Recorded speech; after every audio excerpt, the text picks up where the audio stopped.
is Mental Health Podcast Episode 3.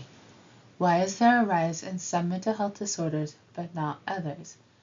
This is really why I wanted to start this podcast. Again, by Alexandria Courtney, licensed mental health counselor associate. So the DSM-V has a distinct difference from the DSM-IV. The primary difference between the DSM-IV and the DSM-V is the elimination of the multi-axis system.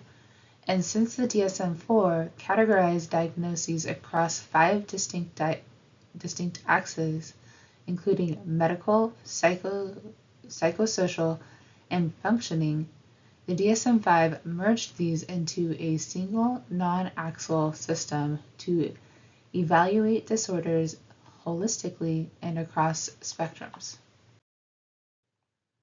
The first major change came with substance use. The DSM-IV separated substance abuse and substance dependence, while the DSM-V combined them into a single unified substance use disorder is measured on a severity scale from mild, moderate to severe. The second major change is bereavement exclusion.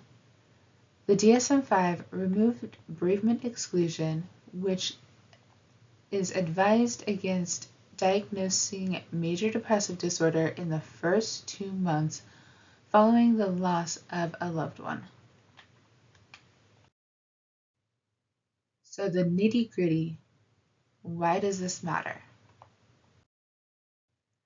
Well, the third major change, intellectual disabilities. The term mental retardation was actually changed from in the DSM-IV and was officially changed to intellectual disabilities. Intellectual developmental disorder in the DSM-V. Which means the big change, number 4, the DSM-V merged separate DSM-IV diagnoses like Asperger's disorder and pervasive developmental disorder into one umbrella diagnosis, autism spectrum disorder. So what does that mean?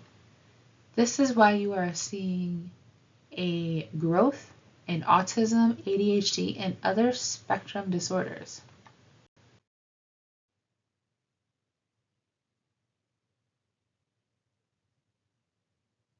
So it should be emphasized that the neurodevelopment disorder, the mental retardation concept must be replaced by intellectual disability, intellectual development disorder. Apart from eluding the derogatory sense of the first term, the concept is much more in agreement with the World Health Organization classification, such as the interpersonal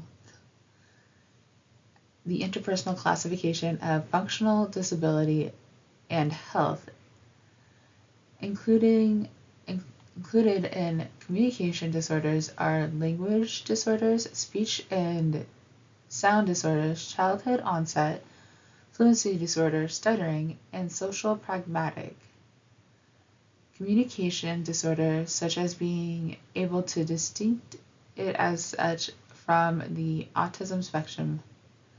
The autism spectrum is the reclassification of the DSM-IV text revision manifestations headed by the concept of pervasive developmental disorders. Autism spectrum disorder, autism, or Rett disorder, childhood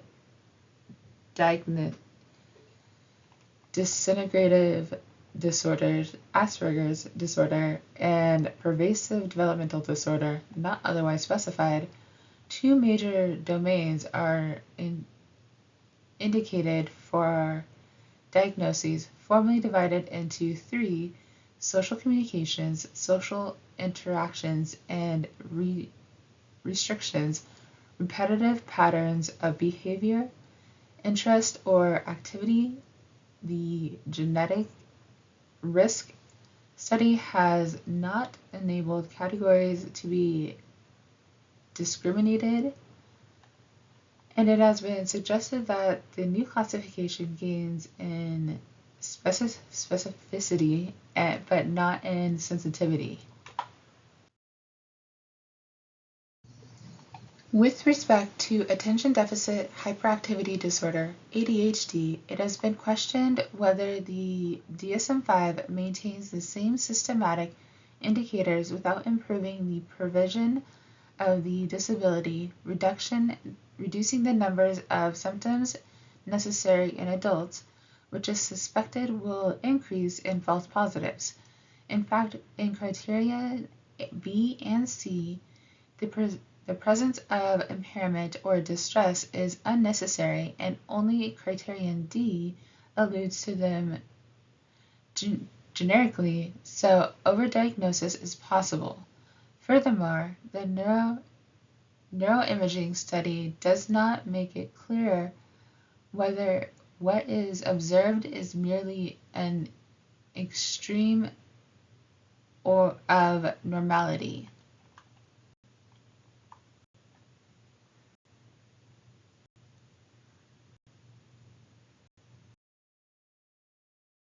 While there are no relevant changes in the categories that cluster specific learning disorders, reading, written expression, and mathematics disorder,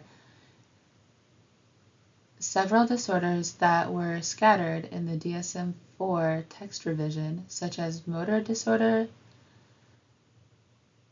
have been reclustered. Developmental coordination disorder, stereotypical movement disorder, and the various categories referring to tics disorder, mainly Tourette's disorder, persistent chronic motor or vocal tics disorder, temporarily tics disorder,